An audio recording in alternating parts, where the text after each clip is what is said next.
ए गणपत बजा ना रे, काय को बंद क्या तू?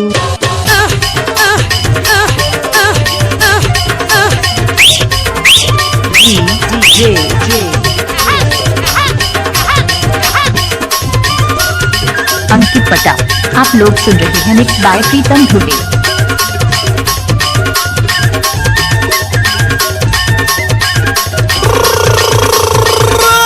ये छत्तीसगढ़ ही का है एमपी के टूरा? मोला पक्का बता, तेहा दागा तो नहीं देवे? नहीं देवा, जा जा और बोली हा तो करारा 60 लाख के हो। अंकित पटा, आप लोग सुन रहे हैं mix by Pritam Dhube.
DJ Pritam Kumar Dhube remix song Vijay Dhumketu mix क्या हुआ गाना में लड़कियां बहुत नाचते हैं। अंकित पटा, आप लोग सुन रहे हैं मिक्स बाय प्रीतम धुबे।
जावे का काबर जे होगा? काबर जावे? हाँ काबर जे हो।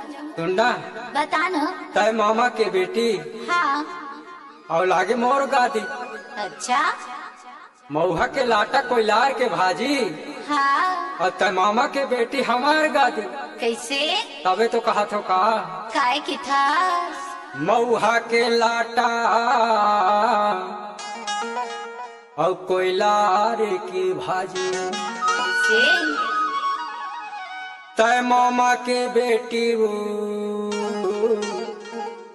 और लागे। DJ Pritam Kumar Dhube remix song Vijay Dhumketu mix क्या हुआ गाना में लड़कियां बहुत नाचते हैं। के भाजी मामा के बेटी हमारे गादी।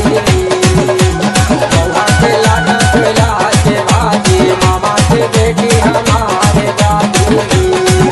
ले जाऊं भगा के ले जाऊं भगा के ना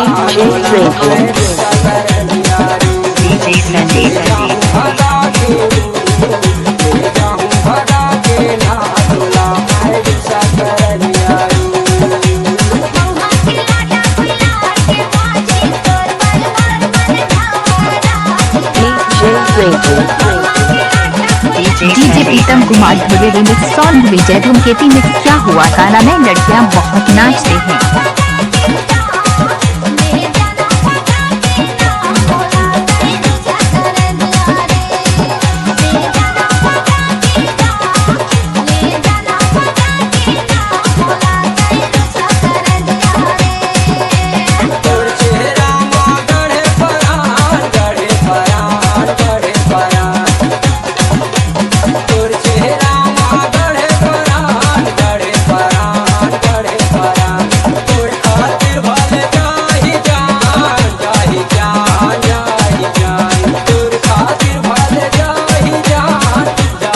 लोग सुन रहे हैं mix by Pritam Hire.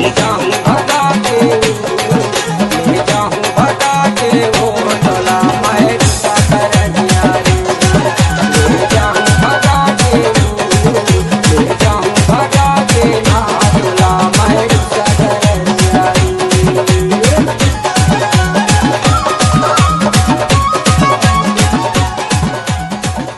DJ Sandy.